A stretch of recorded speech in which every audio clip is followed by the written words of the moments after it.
마태복음 16장 15절에서 16절을 한번 읽어 주시죠.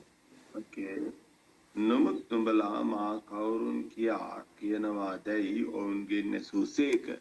Simon Petrus उत्तर Devin अब क्रिस्तुस वහන්සේ ජීවමාන දෙවියන් වහන්සේගේ පුත්‍රයා නොයයි කීවේය. 아멘. 지난번 첫 시간에는 복음이 사라지고 재앙이 찾아온 이 시대에 우리를 남은 자로 부르셨다는 언약을 붙잡았습니다. අපි ගිය වතාවේ අල්ලගත්තා සුභාරංචිය බොඳ වෙලා සුභාරංචිය හීන වෙලා තිබෙනා වූ මේ කාලයක විපත්තිය පැමිණිලා තිබෙනවා. නමුත් ඔබත් මමත් ඉතුරු වෙන්නා වූ සෙනගක් හැටියට කැඳවලා තිබෙනවායි කියලා අපි ඉගෙන ගනු ලැබුවා. 그리고 지난주에는 예수님을 세례요한, 엘리야, 예레미야, 선지자 이렇게 잘못 알고 있는 현장을 봤습니다. ගිය වතාවේ බැලුවත් සෙනග යේසුස් ක්‍රිස්තුස් වහන්සේ කවුද කියලා කිව්වොත් එහෙම යොහාන් බෞතිස්ත ඒ වගේම එලියා ඒ වගේම යෙරමිය ඒ වගේම අනාගත වස්තුවරුන්ගෙන් එක්කෙනෙක් ඒ අය වාගේ හිතාගෙන ඉන්න අය ඉන්නවා. යේසුස් වහන්සේත් ඒ පිළිබඳව අපි විමසලා බැලුවා. 신앙생활의 가장 중요한 부분은 예수님이 누구이신지를 정확하게 아는 거죠. ඇදහිල්ලේ ජීවිතයේ වැදගත්ම දේ වන්නේ යේසුස් ක්‍රිස්තුස් වහන්සේ කවුද කියලා දැනගන්න එකයි. 그런데 예수님을 정확하게 몰랐기 때문에 노예, 포로, 속국이 찾아오는 겁니다. යේසුස් ක්‍රිස්තුස් වහන්සේ කවුද කියලා නිවැරදිව දන්නේ නැති වුණොත් යටත් විජිතේ වහල්ලුන් විනාශය විපත්තික මේ හැම දෙයක්ම පැමිණෙන්නේ ඒකින්ද. 지금도 신앙생활 하지만 예수님이 누구인지를 정확하게 모르는 신자들이 너무 많습니다. දැනටත් ඇදහිල්ලේ ජීවිතය ගත කළාට නිවැරදිව සුභාරංචිය දන්නේ නැති යේසුස් වහන්සේ දන්නේ නැති අය ගොඩාක් ඉන්නවා. 그래서 교회 다니지만 영적인 노예, 포로, 속국에 빠진 신자들 많습니다.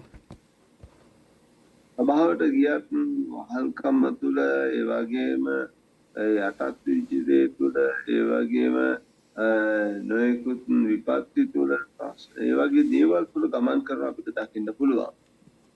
이때 15절에 보니까 이제 예수님이 제자들에게 물었습니다. 너희는 나를 누구라고 하느냐? යේසුස් වහන්සේ ගෝලයාගේ අහනවා නුඹලා මම කවුරු කියලාද කියන්නේ කියලා. 이때 베드로가 아주 정확한 대답을 했죠. ඒ අවස්ථාවේදී පේත්‍රුස් නිවැරදිම උත්තරයක් දෙනවා. 예수님은 세례 요한이 아니고 엘리야가 아니고 예수님은 그리스도이십니다. 이렇게 대답했어요. අනුම යේසුස් වහන්සේ නම් යොහාන් බෞතිස්තත් නෙවෙයි. එලියත් නෙවෙයි. ඊට පස්සේ අනාගත වස්තුවරුන්ගේ කෙනෙකුත් නෙවෙයි. යෙරමියත් නෙවෙයි. ස්වාමියෝ යේසුස් ක්‍රිස්තුස් වහන්සේ කියලා කියනවා. 예수님은 예레미야가 아니고 선지자 중에 하나가 아니고 예수님은 그리스도이십니다. 이렇게 대답했어요. යේසුස් වහන්සේ랑 අනාගත වස්තුවරුන් එක්කෙනෙක්වත් නෙවෙයි. යෙරමියත් නෙවෙයි. ක්‍රිස්තුස් වහන්සේ කියලා කියනවා. 제가 얼마 전에도 방글라데시를 갔다 왔는데 이슬람 국가에서는 예수님을 선지자라고 생각합니다. මේ ළඟදීන් බංගලාදේශයට ගිහිල්ලා ආවා. බංගලාදේශයේ අය හිතාගෙන ඉන්නේ අනාගත වස්තුවරුන් එක්කෙනෙක් කියලා. 그래서 우리에게 영적 재앙이 계속 찾아오는 겁니다. ඒකින්ද තමයි දිගින් දිගටම ආත්මික විපත්ති අප වෙතට පැමිණෙන්නේ. 이때 베드로가 예수님은 그리스도시요 살아계신 하나님의 아들이시라고 대답을 했죠. අපිට මෙතන දකින්න පුළුවන් පේතුස් කියනවා ස්වාමීන් වහන්සේ දෙවියන් වහන්සේගේ පුත්‍ර වූ යේසුස් ක්‍රිස්තුස් වහන්සේ කියලා කියනවා. 예수님은 이름이고 그리스도는 직분입니다. යේසුස් වහන්සේ කියලා කියන්නේ නම ක්‍රිස්තුස් කියලා කියන්නේ යාට තියෙන තනතුර. 제 이름은 제 장성도고 제 직분은 목사지요. මෙතන ඉන්න දේවගතිතුමා එයාගේ නම චන්සොන්දෝ එයාට තියෙන තනතුර මොකද්ද දේවගති තනතුර? 여러분의 이름이 있고 직분이 있지 않습니까? ඔබට නමක් තියෙනවා ඔබට තනතුරක් තියෙනවා. 예수님은 구원자라는 이름의 뜻이죠. යේසුස් වහන්සේ කියලා කියන්නේ ගැලවුම් කාර්යය කියන අර්ථය. 근데 그리스도는 무슨 뜻입니까? එවනම් ක්‍රිස්තුස් කියන්නේ මොකක්ද ඒකේ අර්ථය?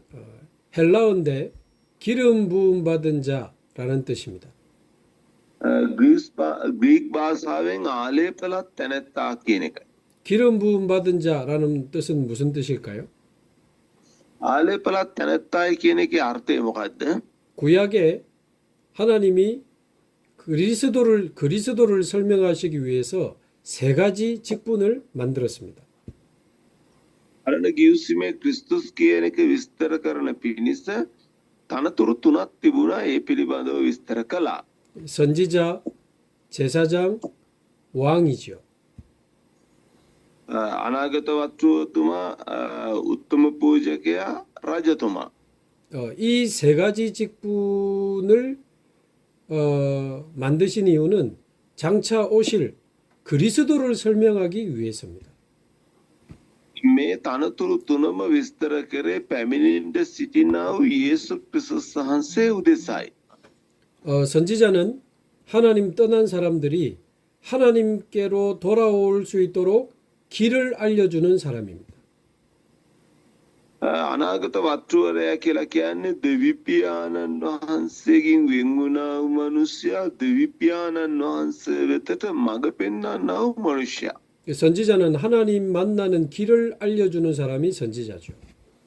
දෙවියන් වහන්සේ මුණ ගැසෙන්නා වූ මාර්ගය කියලා දෙන කෙනා තමයි අනාගත වක්තෘවරයා. 제사장은 죄를 지은 사람이 제사를 드려서 죄 사함을 받도록 도와주는 직분입니다. මෙයාන උත්තම පූජකයා කියලා කියන්නේ පව් කළා වූ මිනිසයා පාප කමාව උදෙසා පූජාවන් ඔප්පු කරමින් උදව් කරන කෙනා තමයි පාප කමාව ලබා ගන්නා පිණිස. 죄에서 그 사람을 해방시켜주는 직분이 제사장입니다. උත්තම පූජකයා කියලා කියන්නේ පාපයෙන් නිදහස් කරන නැත්නම් පාපය නිදහස් කරන මනුෂ්‍යයාට තමයි උත්තම පූජකයා කියලා කියන්නේ. 왕은 원수들의 공격에서 백성들을 보호하고 지키는 직분입니다. රජු කියලා කියන්නේ සෙනග සතුරන්ගෙන් ආරක්ෂා කරන කෙනාට කියනවා රජු කියලා. 백성들을 지키고 백성들을 다스리는 직분이 왕이지요. යානුව සෙනග ආරක්ෂා කරනවා සෙනග පාලනය කරනවා. එයාට කියනවා රජු කියලා. 이 세 가지 직분을 하나님이 이스라엘에 만드셨는데 그리스도를 설명하기 위해서 만드신 겁니다. මේ තනතුරු තුනම පරණ ගිවිසුමේ හදලා තිබුණා. මේ තනතුරු තුනම හදලා තිබුණේ ක්‍රිස්තුස් වහන්සේ කවුද කියලා හඳුන්වන පිණිසයි. 이 선지자, 제사장, 왕을 세울 때 기름을 부어서 세우게 했습니다. මේ උත්තම පූජකයා මේ අනාගත වක්තෘවරයා රජු කියන මේ තුන්දෙනාම පත් කරන අවස්ථාවේදී ආලේප කරලා නැත්නම් අභිෂේක කරලා තමයි මේ අය පත් කරන්නේ. 그 사무엘이 다윗에게 왕이 될 것을 설명할 때 기름 붓잖아요. සාමුවෙල් දාවිත් රජු බවට පත් කරන අවස්ථාවේදී ආලේප කරනු ලබනවා රජෙක් හැටියට. 세 직분 모두 임명할 때 기름을 부어서 임명했습니다. මේ පත්වීම් තුනම ලබා දෙන අවස්ථාවේදී ආලේප කරලා තමයි මේ පත්වීම් තුනම ලබා දෙන්නේ. 그래서 그리스도 기름 부음 받은 자 이 말은 이 세 가지 직분을 완성하신 걸 말합니다. එයානුව මේ ක්‍රිස්තුස් කියන එකෙන් අදහස් කරන්නේ මේ තනතුරු තුනම ਸਰව සම්පූර්ණයි කියන එක තමයි අදහස් කරන්නේ. 이 세 가지 직분을 삼중직이라고 부르죠. මේ අනුව මේ තනතුරු තුනම 이 삼중직을 완성하신 분이 바로 그리스도입니다. මේ තනතුරු තුනම සම්පූර්ණ කරපු එකම කෙනා තමයි 예수 그리스도ස් වහන්සේ. 선지자 가지고는 안 됩니다. 영원한 생명의 길을 여시는 참 선지자가 오셔야 됩니다. එයා අනුව අනාගත වස්තුවරයෙක්ම බෑ සදාකාල ජීවනය කරා මඟ පෙන්වන්න පුළුවන් අනාගත වස්තුවරයෙක් එන්න අවශ්‍යයි. ආමේන්. 제사 한 번 드리면 한 번 제사 안 받지 영원한 속죄가 우리에게 필요합니다.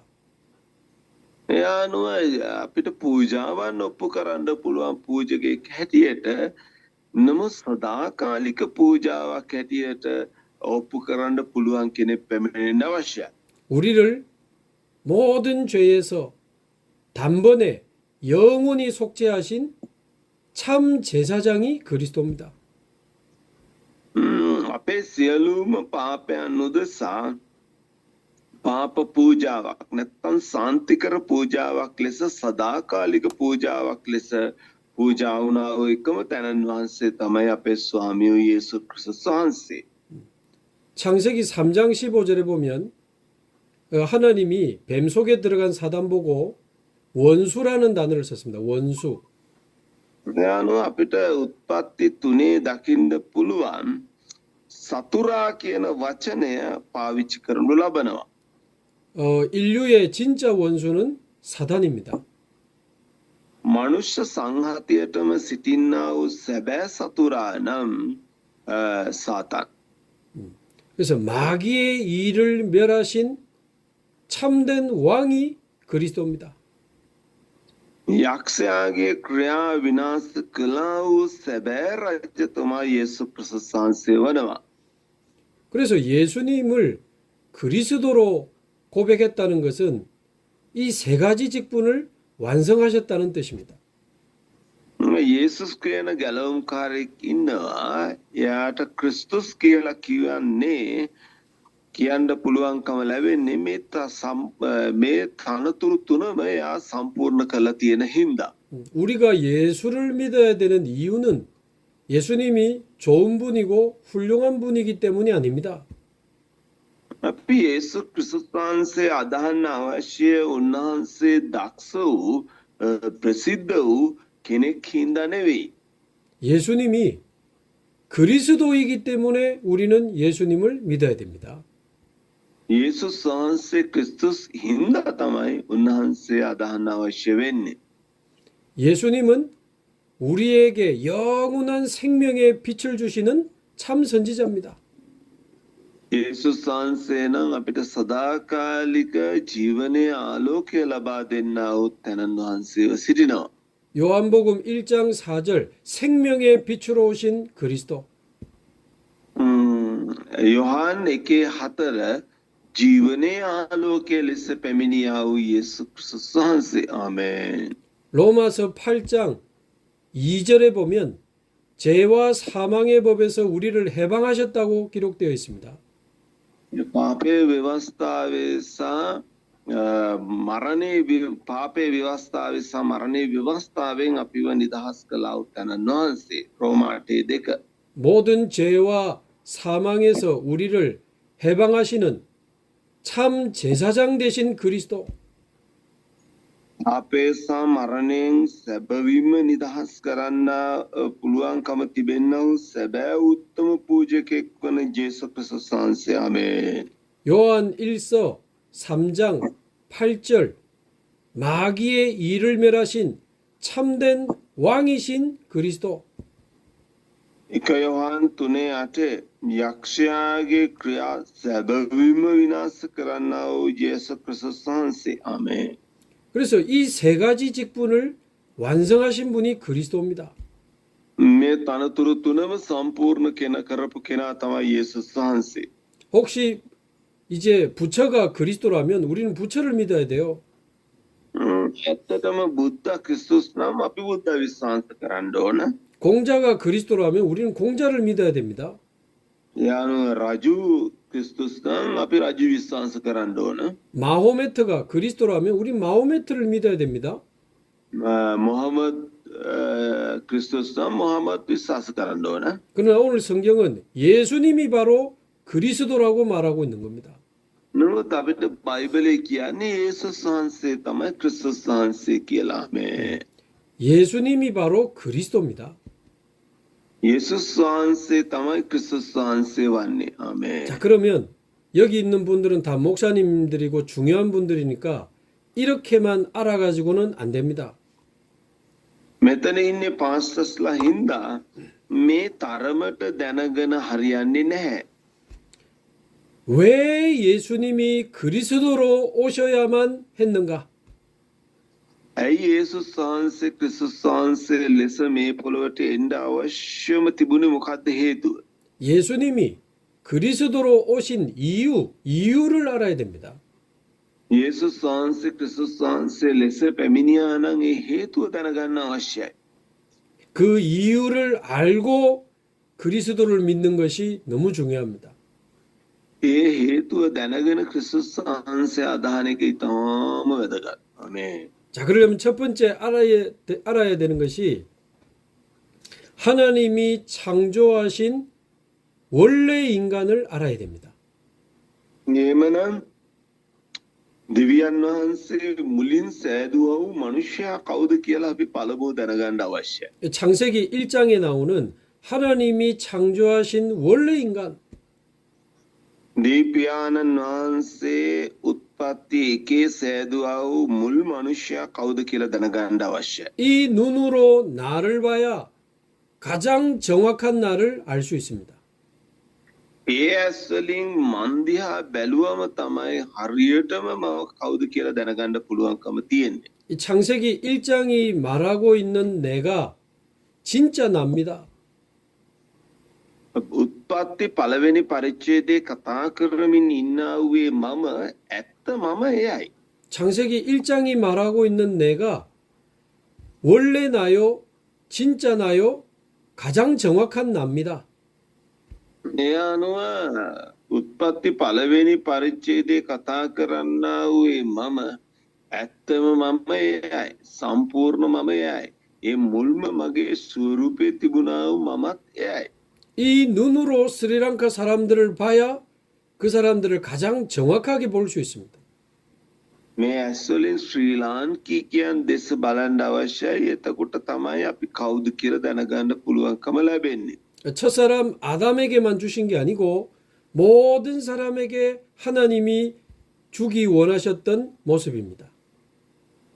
ඒ ස්වරූපය ඒක ආදම්ට විතරක් දෙන්න කැමැත්තෙන් සිටියා වූ ස්වරූපයක් නෙවෙයි මේ ලෝකේ උපත ලබන ඉන්න හැම මිනිසෙකුටම දෙවියන් වහන්සේ දෙන්න කැමැත්තෙන් සිටිනා වූ ස්වරූපය තමයි ඒක. 창세기 1장 26절에서 28절을 한번 보시죠. අපි උත්පත්ති එකේ 26 ඉඳලා 28 දක්වා කියවමු. එකේ 26 ඉඳලා 28 දක්වා. 창세기 1장 26절에서 28절까지 한번 읽어 주시죠. 네. එකේ 26 ඉඳලා 28 දක්වා කියවන්නම්.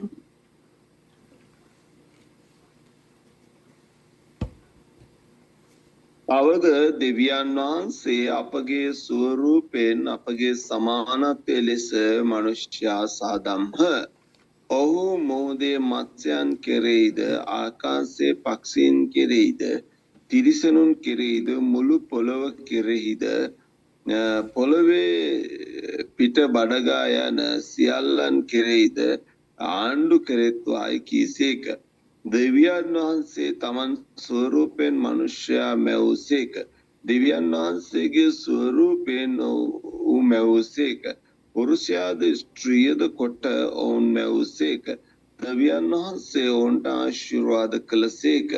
දෙවියන් වහන්සේ ඔවුන්ට කියනසේක් නුබලා බොහෝ වැඩි වෙමින් පොළොව පූර්ණ කොට ඒක යටත් කරගන්න. මුහුදේ මත්ස්‍යයන් කෙරෙහිද ආකාශයේ පක්ෂීන් කෙරෙහිද පොළොව පිට හැසිරෙන සියලු සතුන් කෙරෙහිද අධිපතිකම් කරන්නයි කීසේක. ආමේන්. 네. 자, 창세기 1장에 보면 하나님이 천지, 만물을 창조하신 내용이 나옵니다. අපිට දකින්න පුළුවන් උත්පත්ති පළවෙනි පරිච්ඡේදයේ ලෝකයේ මැවිල්ල දකින්න පුළුවන්. 네, 모든 만물 가운데 유일하게 사람에게만 주신 축복이 나옵니다. මුළු මැවිල්ලේදී මනුෂ්‍යයාට විතරක් විශේෂයෙන් දුන්නා වූ ආශිර්වාදයක් අපිට දකින්න පුළුවන්. 하나님은 사람에게만 하나님의 형상을 주셨습니다. දෙවිපියාණන් වහන්සේ මනුෂ්‍යයාට විතරක් දෙවිපියාණන් වහන්සේගේ ස්වරූපය ලබා දෙනවා. 그래서 모든 사람은 하나님의 형상대로 창조된 존재입니다. මේ පොළොවේ හැම මනුෂ්‍යයෙක්ම දෙවිපියාණන් වහන්සේගේ ස්වරූපේ මැව්වා වූ මනුෂ්‍යයන්. 짐승처럼 먹고 싸고 자고 먹고 싸고 자고 어느 날 죽고 그렇지 않습니다. සත්තුවාගේ කනවා බොනවා අසුචි පහ කරනවා මැරෙනවා නිදාගන්නවා කනවා බොනවා අසුචි දානවා ඊට පස්සේ නිදාගන්නවා එහෙම විතරක් නෙවෙයි. 인간은 하나님의 형상대로 창조된 영적인 존재입니다. මනුෂ්‍යයා කියලා කියන්නේ දෙවිපියාණන් වහන්සේගේ ස්වරූපේ මවනු ලැබුවා වූ ආත්මික සෙනගක් සිටිනවා. 그래서 물고기는 물 속에 있어야 행복하고 나무는 뿌리가 땅 속에 있어야 행복하죠. මාළුවන් මාළුවාගේ වතුරේ ඉන්න අවශ්‍යයි සතුටු වෙන්න පුළුවන් ගහක් නම් පොළොවට මුල් බැහැලා සියෙන්න අවශ්‍යයි ඒක සතුටින් තිබෙන්න නම්. 물고기는 물이 생명의 근원이고 나무는 땅이 생명의 근원입니다. ඒ වගේම තමයි ඔවුන්ට ජීවනයේට මුල් වෙන්නේ මාළුවාට නම් වතුර ගහකට නම් පස නැත්තම් පොළව. 사람은 하나님의 형상대로 창조됐기 때문에 하나님이 생명의 근원입니다. ඒ අනුව මනුෂ්‍යයා දෙවිපියාණන් වහන්සේගේ ස්වරූපයෙන් මැවුවා වූ මනුෂ්‍යයා කියලා කියනවා නම් ඔහුගේ ජීවනයේ උල්පත නම් ජීවනය නම් දෙවියන් වහන්සේව සිටිනවා මේ. 그래서 모든 사람은 하나님을 만나고 하나님과 함께 살아야 행복합니다. ඉන්න මේ ලෝකේ ඉන්න හැම මනුෂ්‍යයෙක්ම දෙවිපියාණන් වහන්සේ මුණ ගැසෙන්න අවශ්‍යයි. ඒ අවස්ථාවේදී තමයි හැම මනුෂ්‍යයෙකුටම සතුටු වෙන්න පුළුවන්කම තියෙන්නේ. 물고기가 물을 떠나면 죽고 나무가 땅을 떠나면 죽듯이 사람이 하나님을 떠나면 죽습니다. මේ වගේම තමයි ගහක් පසෙන් වෙන් වුණාම මැරෙනවා. ඒ වගේම තමයි මාළුව වතුරෙන් වෙන් වුණාම මැරෙනවා. මේ ආකාරයට මනුෂ්‍යයා දෙවියන් වහන්සේගෙන් වෙන් වුණොත් මරණයට පත් වෙනවා. 하나님을 떠나면서 모든 고통과 모든 문제가 다 찾아오는 거죠. දෙවියන් වහන්සේගෙන් වෙන් වුණාම සියලුම වේදනාව සියලුම ප්‍රශ්න සියලුම විපත්ති ඔහු වෙතට පැමිණෙන්න යනවා. 근데 우리 목사님들이니까 조금 더 자세히 보면 26절에 보면 우리가 우리의 형상대로 사람을 만들었다 그랬습니다. අපිට දකින්න පුළුවන් 26 වෙනි පරිච්ඡේදයේ අපි දේව ගැතිවරුන් ඉඳ තවදුරටත් දැනගන්න අවශ්‍යයි. අපගේ ස්වරූපයෙන් අපගේ සමානත්වයේ ලෙස මනුෂ්‍යයා සාදම්හ කියලා එතන සඳහන් කරලා තිබෙනවා. 여기서 말하는 우리는 성삼위 하나님을 뜻합니다. මෙතන අපගේ කියන එකෙන් අදහස් කරන්නේ ත්‍රිත්වයේ ඒකත්වයයි අදහස් කරන්නේ. 창조의 근본이 되시는 하나님. මැවිල්ලේ මුලවන දෙවිපියාණන් වහන්සේ. 요한복음 1장에 태초에 같이 창조하셨던 예수님. ඒ අනුව යොහන් පළවෙනි පරිච්ඡේදයේ අපිව මැව්වා වූ ලෝකේ මැව්වා වූ 예수 그리스도 වහන්සේ සමග ලෝකේ මවලා තිබෙනවා. 창세기 1장 2절에 나오는 그 수면을 운행하고 있던 하나님의 영. ඒ අනුව අපිට දකින්න පුළුවන් උත්පත්ති දෙවෙනි පරිච්ඡේදයේ පළවෙනි පරිච්ඡේදයේ දෙවෙනි පදේ වතුර පිට අන්ධකාරයේ විය දෙවියන් වහන්සේගේ ආත්මයේ ජලය මතුවේ හැසිරීමින් තිබුණා වූ ඒ ආත්මයන්න් වහන්සේ. ආමේන්. 그래서 우리는 성삼위 하나님의 형상대로 창조된 사람들입니다. එමනම් ඔබත් මමත් මවලා තිබෙන්නේ දෙවිපියාණන් වහන්සේගේ පුත්‍රයාණන් වහන්සේගේ ශුද්ධාත්මයණන් වහන්සේගේ මේ ත්‍රිත්වයේ ස්වරූපයේ සමානත්වය ඇතුව තමයි අපිව මවලා තියෙන්නේ. 그러면서 26절 끝에 보면 모든 창조하신 세계를 다스리게 하자 그랬습니다. ඒ වගේම 26 අවසානයේ අපිට දකින්න පුළුවන් මුළු ලෝකයේම පාලනය කරන්න සලස්වමු කියලා එතන සඳහන් කරලා තියෙනවා. 아니 우리 사장님이 직원에게 일을 시키면 자비도 주고 밥값도 주잖아요.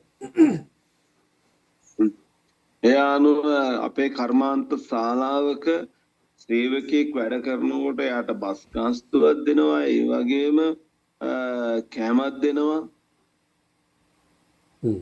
하나님이 창조하신 세상을 다스리도록 우리를 만들었다면 다스릴 수 있는 지혜와 능력을 주신 겁니다. ඒ අනුව සේවකයෙකුට වැඩ කරනකොට බස් ගාස්තුව කෑම දෙනවා වගේම අපිට යම්කිසි ආණ්ඩු කිරීමේ පාලනය කිරීමේ බලයක් දීලා තියෙනවා. ඒට අවශ්‍ය දේවලුත් අපිට ලබා දීලා තියෙනවා. ආමේන්. 그래서 원래 인간 속에는 세상을 살리고 정복하고 다스릴 수 있는 이 하늘의 지혜와 능력을 담아서 창조하신 겁니다.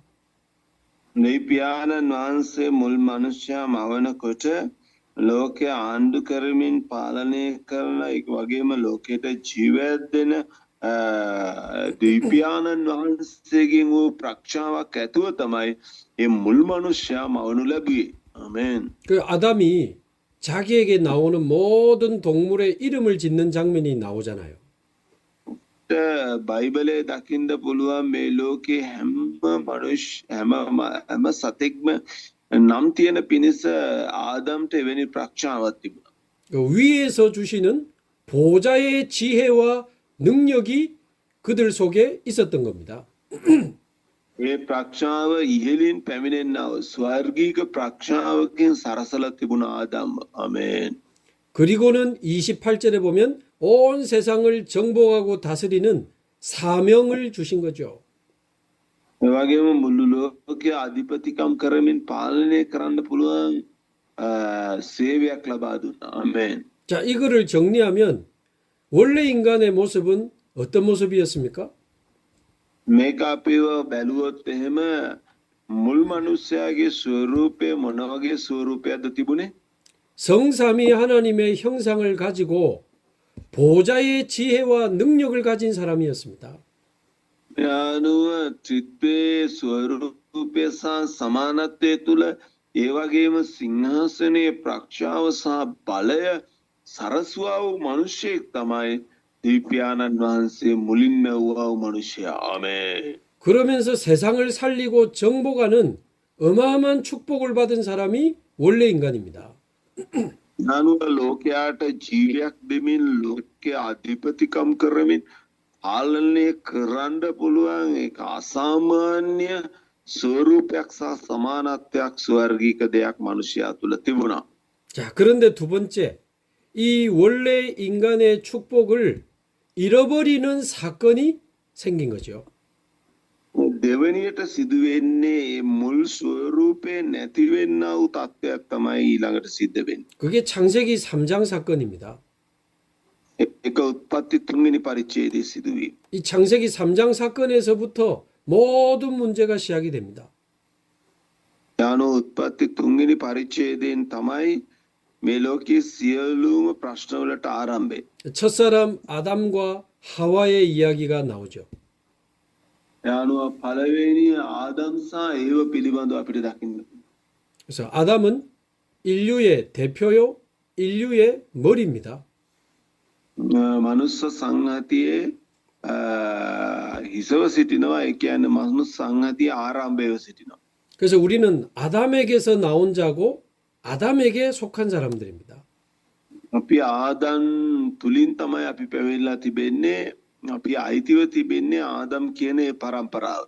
그래서 우리는 모두 아담의 후손입니다. අපි ආදම්ගේ පෙළපතෙන් තමයි පැමිණෙන්නේ. 근데 이 아담이 창세기 3장에 어떤 사건이 일어납니까? මේ ආදම්ට උත්පත්ති තුන්වෙනි පරිච්ඡේදය මොන වගේ සිදුවීමක්ද සිදුවෙන්නේ? 뱀 속에 들어간 사단의 유혹을 받게 되죠. ඒ අනුව සර්පයා තුළට ඇතුල් වුණා වූ ඒ ස්වරූපය අපිට දකින්න පුළුවන්. සර්පයා තුළට ඇතුල් වුණා වූ ඒ සාතන් නැත්නම් යක්ෂයා අපිට එතන දකින්න පුළුවන්. 계시록 12장 9절에 보면 옛 뱀, 곧 마귀라고도 하는 사탄 그렇게 되어 있습니다. ඒ අනුව එලිදරව් 12 ඊජං කුජල්ය 12장 9절 계시록 ඕකේ එලිදරව් 12 9 බැලුවොත් එම්ම පුරාණ සර්පයා කියලා එතන සඳහන් කරලා තිබෙනවා. 아담이 사단의 유혹을 받은 겁니다.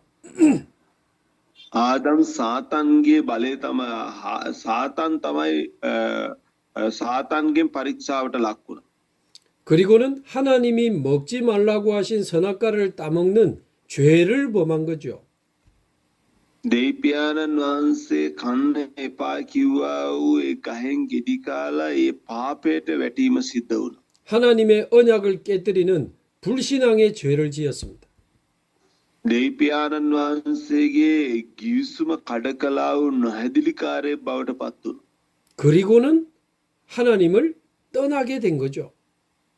ඒක හින්දා තමයි දෙවියන්න් වහන්සේගෙන් වෙන් වෙන්න සිද්ධ වුණේ. 창세기 3장 사건은 한마디로 말하면 어떻게 정리할 수 있습니까? පත්තේ තුන්වෙනි පරිච්ඡේදයේ ඒ සිදුවීම එක වචනයකින් කියනවා නම් මොන වගේ සිදුවීමක්ද සිද්ධ වෙලා තියෙන්නේ? 사단에게 속아서 죄를 짓고 하나님을 떠난 사건입니다. සාතන්ට රැවටිලා පාපයට වැටිලා දෙවියන් වහන්සේගෙන් වෙන් වුණා වූ සිදුවීම තමයි සිද්ධ වෙලා තියෙන්නේ. 그래서 인간의 이 모든 문제가 이 창세기 3장에서부터 시작이 됩니다. ඥාන උත්පත්ති තුන්වෙනි පරිච්ඡේදයෙන් පස්සේ තමයි මනුෂ්‍යයාට සියලුම ප්‍රශ්න ඇති වෙන්නේ. 우리는 전부 아담의 후손이기 때문에 이 창세기 3장 문제가 내려와 있습니다. ඥාන ඔබත් මමත් ආදම්ගේ පෙළපතෙන් පැමිණිලා තිබෙන හින්දා ආදම්ට එදා ඇති වුණා වූ ඒ ප්‍රශ්නය අද දවසේ ඔබත් මමත් තුළ ඒ විදිහටම තියෙනවා. 창세기 5장 1절에서 3절을 한번 보십시오. 창세기 5장 1절에서 3절. 네. උත්පත්ති 5 එකේ ඉඳලා 3 දක්වා කියවමු. 5 එකේ ඉඳලා 3 දක්වා. ආදම්ගේ පරම්පරා පොත මෙය. දෙවියන් වහන්සේ මනුෂ්‍යයා මැවූ දවසේයි දෙවියන් වහන්සේගේ සමානත්වයෙන් හා ඔහු මැසෑදුසේක. පුරුෂයෙක්ද ස්ත්‍රියෙක්ද කොට උන්වහන්සේ මැවූසේක. උන්වහන්සේ ඔවුන්ට ආශිර්වාද කර ඔවුන් මවනු ලැබූ දවසේ ආදම් යන නාමය ඔවුන්ට තැබූසේක. ආදම් 130 අවුරුද්දක් ජීවත් වූ පසු තමාගේම සමානත්වයෙන් තමාගේ ස්වරූපයෙන් මෙන් පුත්‍රයෙකු උපදවා ඔහුට සෙත් යන නම තැබුවේ. 아멘. 자, 창세기 3장 사건 이후에 하나님이 아담의 족보를 다시 정리해 주시고 계십니다. අපිට දකින්න පුළුවන්කම ලැබෙනවා උත්පත්ති තුන්වෙනි පරිච්ඡේදයේ ඒ ආදම්ගේ සිදුවීමෙන් පස්සේ ආදම්ගේ පෙළපත පිළිබඳව නැවත විස්තරයක් කරනවා. 근데 5장 1절에 보면 아담은 하나님의 형상대로 창조되어 되었다고 기록돼 있죠. අපිට පැහැදිලිව පහේ එකේ දකින්න පුළුවන් දෙවියන් වහන්සේ මනුෂ්‍යයා දෙවියන් වහන්සේගේ සමානත්වයේ ලෙස සෑදූසේක කියලා සඳහන් කරලා තිබෙනවා. 그러나 3절에 보면 창세기 3장 이후에 아담은 자기의 형상대로 아담의 형상대로 자녀를 낳았다고 기록돼 있습니다. අනුව අපිට තුන්වෙනි පරිච්ඡේදයේ දකින්න පුළුවන් ආදම් 130 අවුරුද්දක් ජීවත් වූ පසු තමන්ගේම සමානත්වයෙන් තමන්ගේම ස්වරූපයෙන් මෙන් පුච්චක උපදවා කියලා අපිට දකින්න පුළුවන්කම වෙනවා. ආදම්ගේ ස්වරූපය සහ සමානත්වයේ ලෙස තමයි අපි මවලා තියෙන්නේ. 창세기 3장 때 하나님의 형상을 잃어버리고 이제 아담의 형상대로 자손을 낳기 시작한 겁니다.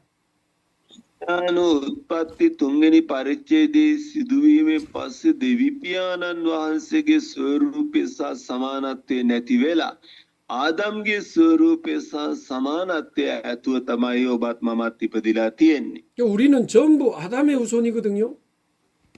근데 අපි හැමෝම ආදම්ගේ පෙළපතින් තමයි පැමිණෙන්නේ. 그래서 우리도 태어날 때부터 창세기 3장을 가지고 그대로 태어납니다.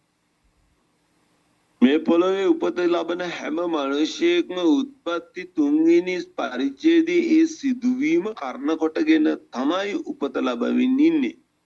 그래서 우리도 하나님을 떠나 있고 하나님의 형상이 없습니다. ඒක හින්දා දෙවියන් වහන්සේගෙන් අපි වෙන් වෙලා ඉන්නවා. දෙවියන් වහන්සේ අප තුල නැහැ. 우리도 원죄에 빠져 있고 자범죄를 지으며 살아갑니다.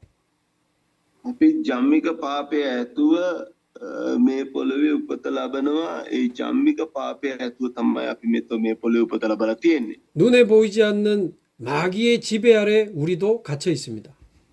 ඇහැට පේන්නේ නැති වුණාට ජම්මික පාපය ඇතුව යක්ෂයාගේ ආණ්ඩුකාරීත්වය පාලනය යටතේ තමයි අපි ඉන්නේ. 로마서 3장 23절에 보면 모든 사람이 죄를 범하여서 하나님의 영광에 이르지 못했다. රෝම 3:23 බැලුවම සියල්ලෝම පව්කොට දෙවියන් වහන්සේගේ මහිමෙන් හීන වෙලා ඉන්නවා. 에베소서 2장 1절에 허물과 죄로 죽었던 너희. එපිස 2:1 කියලා කියනවා පාපයට සහ වරදට මැරී සිටි කල කියලා. 죽어가던 너희가 아니고 죽었던 너희. මරණයට පත් වෙමින් ඉන්නා වූ අපි නෙවෙයි මරණයට පත් වුණා වූ අපි. 우리가 하나님을 떠나 죄로 말미암아 영이 죽은 상태가 된 겁니다. අපි දෙවි පියාණන් වහන්සේගෙන් වෙන් වෙලා අපි පාපයට වැටුණා වූ අපි මරණයට පත් වෙමින් ඉන්නවා නෙවෙයි මරණයට පත් වුණා වූ අපි. 요한복음 8장 44절 너희는 너희 아비 마귀에게서 났으니. යහන්ස විශේෂ 8:44 නුඹලාගේ පිය වූ යක්ෂයාගෙන් වේ කියලා කියනවා. 이게 아담의 문제요, 나의 문제요, 모든 사람의 근본 문제입니다. මේක ආදම්ගේ ප්‍රශ්නය, ඒක මගේ ප්‍රශ්නය, මේ පොළොවේ උපත ලැබුවා වූ හැම මිනිසෙකගේම ප්‍රශ්නය තිබෙනවා. 모든 사람은 하나님을 떠나 있습니다. හැම මිනිසෙක්ම දෙවියන් වහන්සේගෙන් වෙන් වෙලා ඉන්නවා. 죄로 말미암아 영이 죽어 있습니다. පාපය කර්ණ කොටගෙන ආත්මය මැරලා තිබෙනවා. 눈에 보이지 않는 사단에게 잡혀 있습니다. ඇසට පේන්නේ නැති වුණා වූ යක්ෂයාට අහු වෙලා ඉන්නවා. 그 상태로 태어나서 그 상태로 살아갑니다. ඒ තත්වයෙන් උපත ලබලා ඉන්නවා. ඒ තත්වයෙන් ජීවත් වෙනවා. 하나님을 떠나 있기 때문에 나 중심으로 살아갑니다. දෙවියන් වහන්සේගෙන් වෙන් වෙලා ඉන්න හින්දා Taman කේන්ද්‍රීය කරගත්තා වූ ජීවිතයක් තුළ ජීවත් වෙනවා. 영이 죽어 있기 때문에 육신 중심으로 살아갑니다.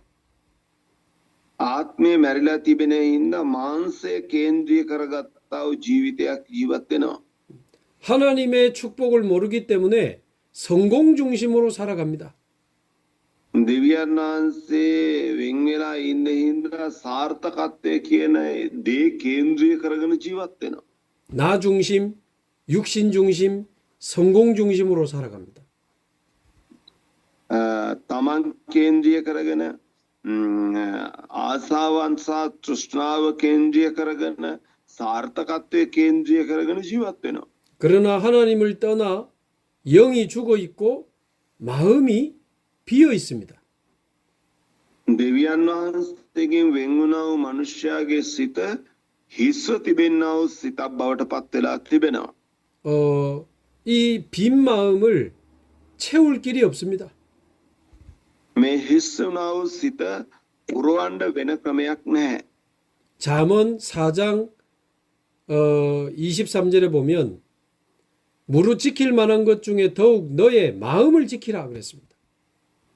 ඥානුව නුබලා සියල්ලට වැඩිය නුබලාගේ සිත ආරක්ෂා කරගන්න කියලා හිත උපදේශ 4:23 කියනවා.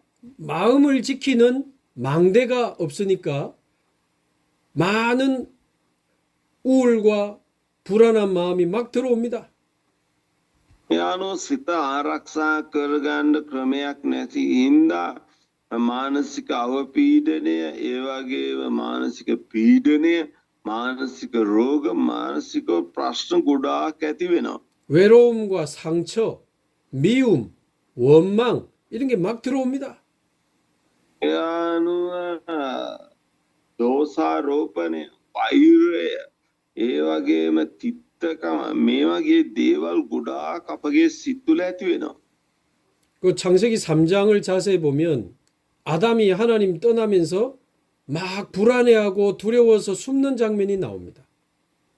අපිට උත්පත්ති 3වෙනි පරිච්ඡේදයේ ආදම් පාපයට වැටුණට පස්සේ අපිට දකින්න පුළුවන්කම ලැබෙනවා ආදම් ගොඩාක් බය වෙලා හැංගෙන ස්වරූපයක් දකින්න පුළුවන්. 영이 죽은 상태가 되고 마음이 비어 있게 되니까 이 정신 문제가 온 겁니다.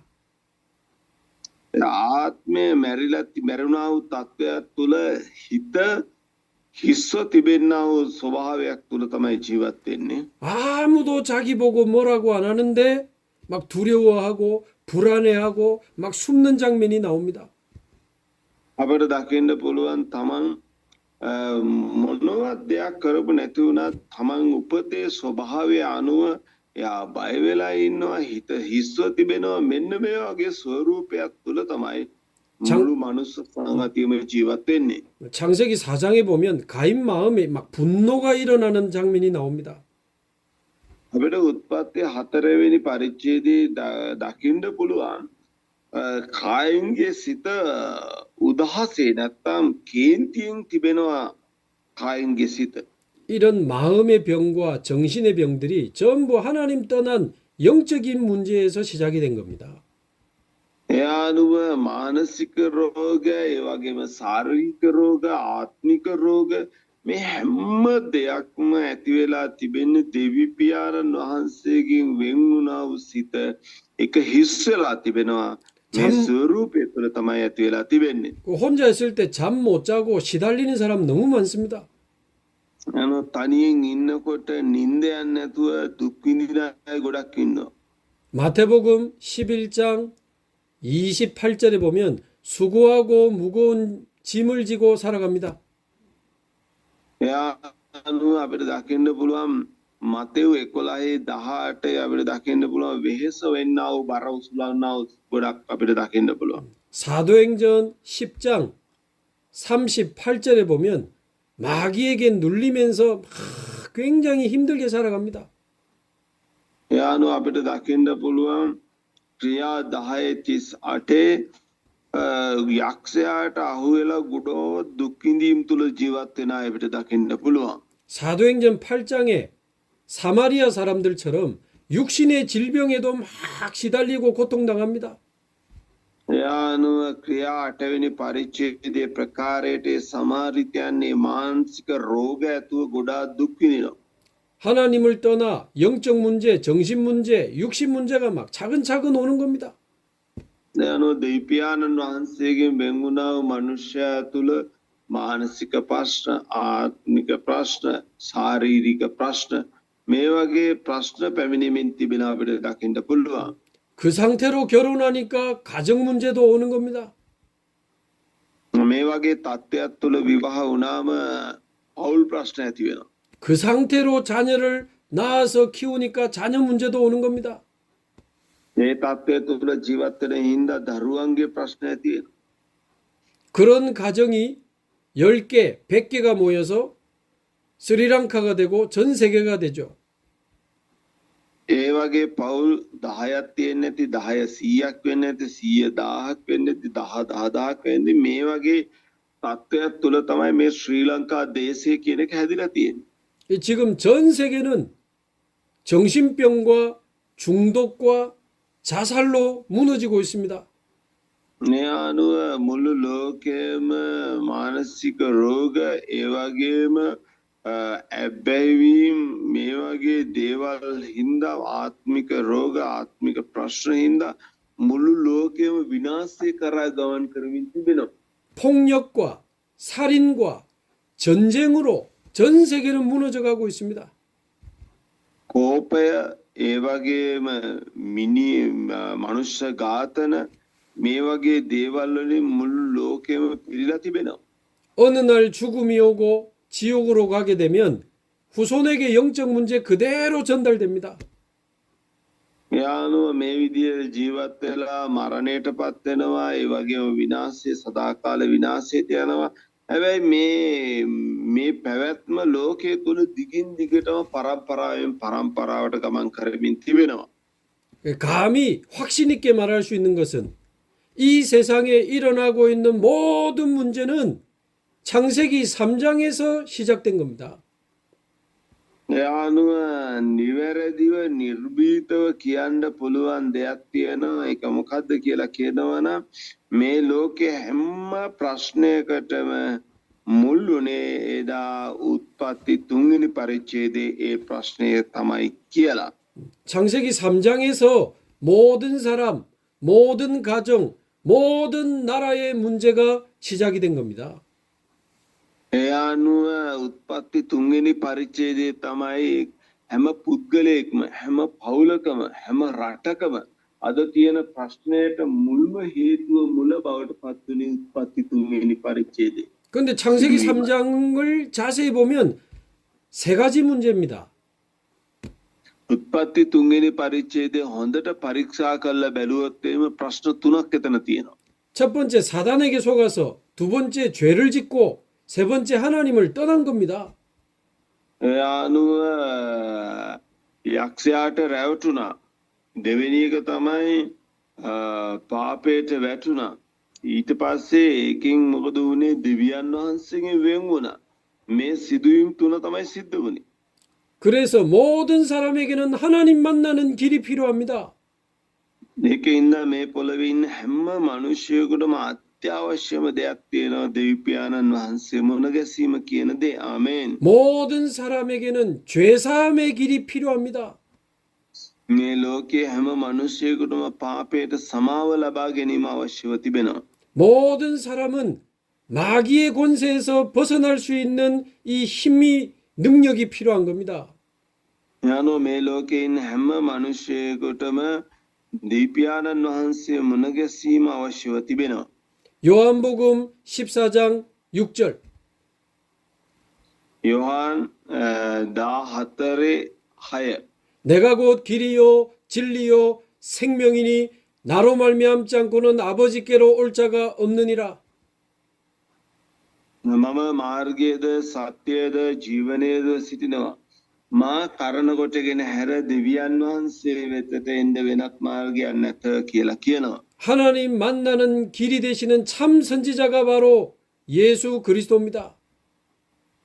දෙවියන් වහන්සේ මුණ ගැසෙන්න තිබෙන එකම මාර්ගය නම් 예수 ක්‍රිස්තුස් වහන්සේ වනවා. ආමේන්. 로마서 8장 2절 죄와 사망의 법에서 우리를 해방하시는 참 제사장이 그리스도입니다.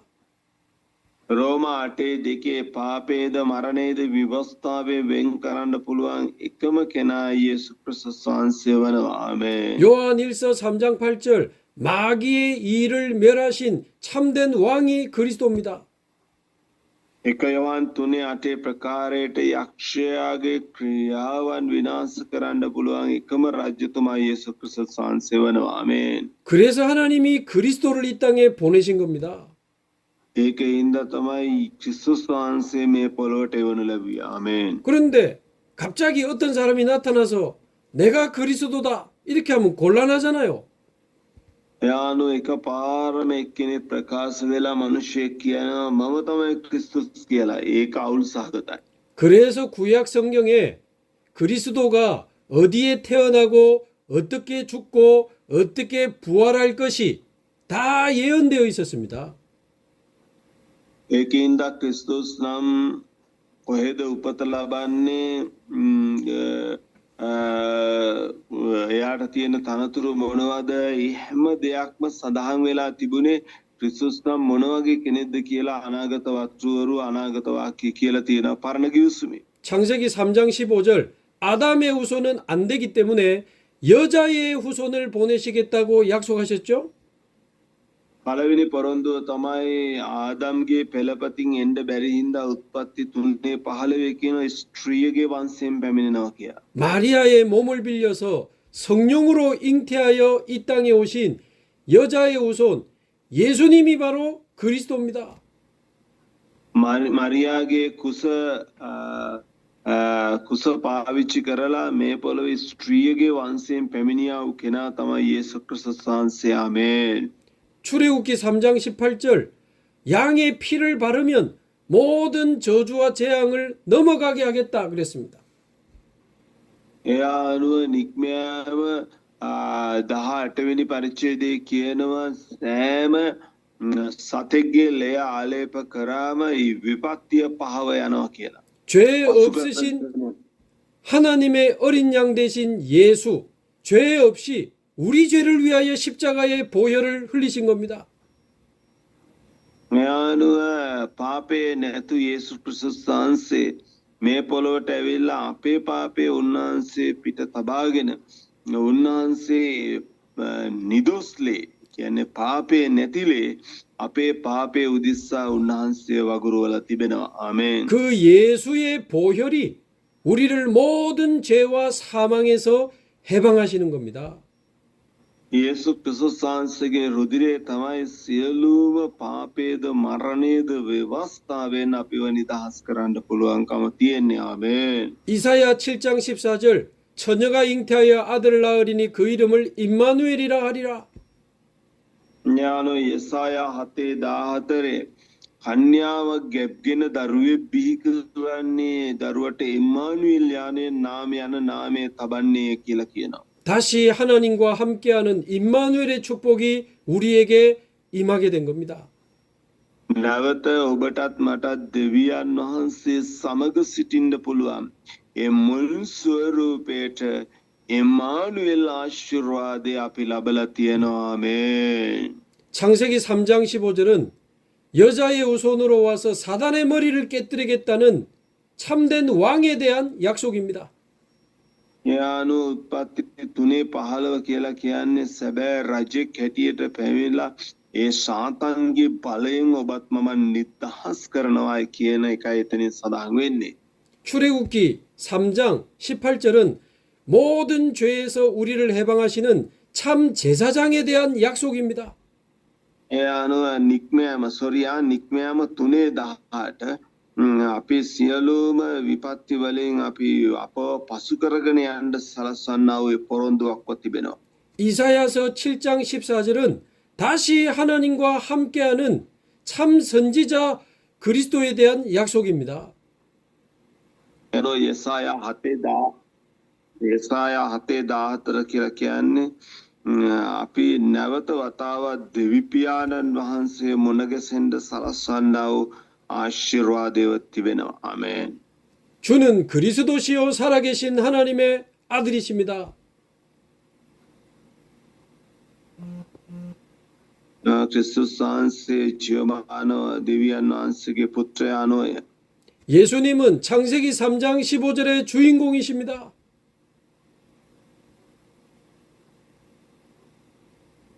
යේසුස් වහන්සේ උත්පත්ති 3වෙනි පරිච්ඡේදයේ කතා කරන්නා වූ කෙනාව සිටිනවා. 예수님은 출애굽기 3장 18절의 주인공이십니다.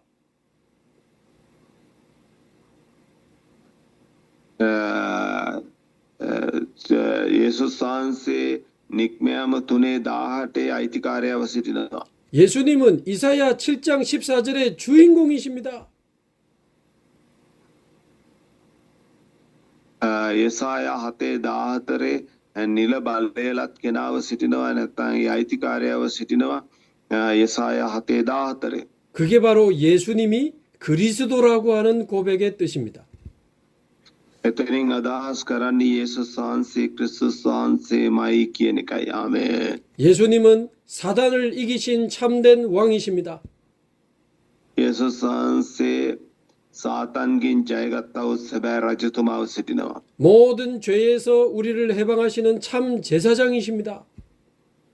සියලුම පාපයන් වලින් සදාකාලික පූජාවක් වුණා වූ උත්තම පූජකයව සිටිනවා. 하나님 만나는 길이 되시는 참 선지자십니다.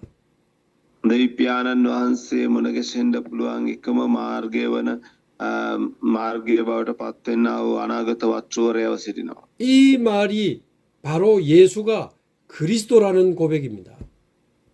මෙතනින් අදහස් කරන්නේ යේසුස් නම් ක්‍රිස්තුස්ය කියන එකයි. ආමේන්. 이 그리스도께서 부활하셔서 성령으로 우리의 마음의 문을 두드리고 계십니다.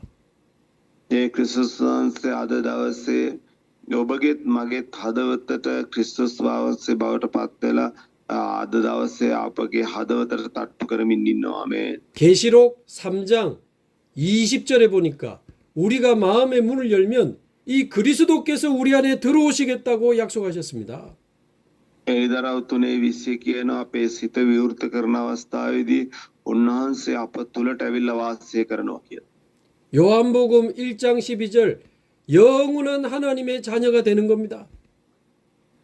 යෝහන් 1:12 සදාකාලික උන්වහන්සේගේ දරුවෙක් බවට පත්වීමේ හැකියාව තිබෙනවා. ආමේන්. 요한복음 14장 16절 성령께서 우리 속에 영원히 함께 하시는 겁니다. යෝහන් 14:16 සදාකාලයට උන්වහන්සේ අප තුළ අපගේ හදවත තුළ වාසය කරනවා. ආමේන්. 이 땅에서 하나님 나라를 누리다가 죽어서도 우리는 영원한 천국으로 가게 되는 것입니다. මේ පොළවේ ස්වර්ගීක ජීවිතයක් අපි ජීවත් වෙලා මරණයෙන් පස්සේ සදාකාලික ස්වර්ග රාජ්‍යයට අපිට යන්න හැකියාව ලැබෙනවා. ආමේන්. 나에게 가장 필요한 것이 무엇입니까? 저는 그리스도가 필요합니다. මට වැදගත්ම අත්‍යවශ්‍යම දේ තමයි ක්‍රිස්තුස්. ආමේන්. 모든 사람에게 무엇이 가장 필요합니까? 그리스도가 가장 필요합니다. මේ පොළවේ වැදගත්ම අත්‍යවශ්‍යම දේ මොකද්ද? ක්‍රිස්තුස් තමයි අවශ්‍ය. 스리랑카 사람들에게 예수가 그리스도라는 이 복음이 필요합니다. ශ්‍රී ලාංකිකයන්ට අවශ්‍ය යේසුස් නම් ක්‍රිස්තුස් කියන දේ තමයි අත්‍යවශ්‍යම දේ බවට පත් වෙලා තිබෙන්නේ. 모든 스리랑카 사람들이 하나님의 형상을 잃어버리고 창세기 3장에 빠져 있습니다. මේ පොළවේ ඉන්න ශ්‍රී ලාංකිකයන් හැම මිනිසෙක්ම තමන්ගේ මුල් ස්වරූපේ නැති වෙලා ඒ උත්පත්ති 3වෙනි පරිච්ඡේදයට හසු වුණා වූ මිනිසයෝ තමයි ජීවත් වෙන්නේ. 그래서 스리랑카에는 그리스도가 필요합니다. ඒක හින්දා ශ්‍රී ලංකා දේශයට ක්‍රිස්තුස් අවශ්‍යයි. ආමේන්. 근데 예수가 바로 그리스도입니다. යේසුස් තමයි ක්‍රිස්තුස්. ආමේන්. 이 복음을 우리가 먼저 누리고 모든 사람에게 전해야 됩니다.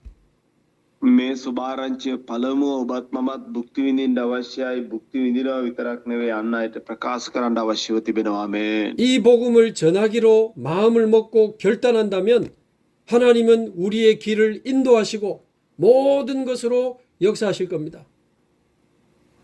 මේ සත්‍යතාවයේ විශ්වාස කරලා මේ සත්‍යතාවයේ ප්‍රකාශ කරනවා නම් සියල්ල තුල උන්වහන්සේ මඟ පෙන්වමින් සියල්ල තුල අපිට ආශිර්වාද කරමින් ඉදිරියට අපි මඟ පෙන්වනු ලබනවා. ආමේන්. 기도하겠습니다. යාක්ෂා කරන්න. 하나님 감사합니다. දෙවි පියාණනි ස්තුතිවන්ත වෙනවා. 원래 인간의 축복을 잃어버리고 창세기 3장 속에 있던 우리를 찾아오심을 감사합니다. මුල් ස්වරූපේ නැති වුණා වූ අප තුළට යේසුස් නම් ක්‍රිස්තුස් ලෙස මේ පොළොවට පැමිණියා. අපිට මුල් ස්වරූපේ අපිට ලබා දුන්නා වූ සොයලා දුන්නා වූ ඔබට ස්තුතිවන්ත වෙනවා. 예수님이 그리스도이심을 믿습니다. යේසුස් වහන්සේ ක්‍රිස්තුස් කියලා විශ්වාස කරනවා. ආමේන්. 나의 영원한 생명이 되심을 믿습니다. මාගේ සදාකාල ජීවනය වන බව විශ්වාස කරනවා. 내 마음의 참 주인으로 오시옵소서. මගේ හදවතට සැබෑ ස්වාමියා ලෙස වැඩිය මැන. 영원히 나와 함께 주옵소서. සදාකාලයට මා සමග සිටිය මැනව. 스리랑카에는 그리스도가 필요합니다. ශ්‍රී ලංකා දේශයට ක්‍රිස්තුස් අවශ්‍යයි. 스리랑카에 예수가 그리스도라는 이 복음을 전할 수 있도록 우리에게 힘을 주옵소서. ශ්‍රී ලංකාවට යේසුස් නම් ක්‍රිස්තුස් කියන මේ සුභාරංචිය ප්‍රකාශ කරන්න උදව් කළ මැනව.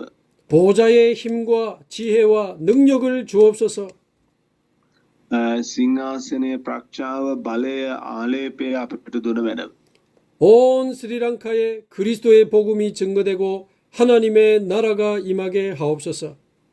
මුළු ශ්‍රී ලංකා දේශය පුරාවටම ක්‍රිස්තුස්ගේ සුභාරංචිය ප්‍රකාශ කරලා ශ්‍රී ලංකා දේශයේ තිබෙන්නා වූ විපත්තිය ඒ වගේම මේ අපි වහල් භාවයෙන් සම්පූර්ණයෙන්ම අපි නිදහස් කළ මැනව. 예수 그리스도의 이름으로 기도하옵나이다.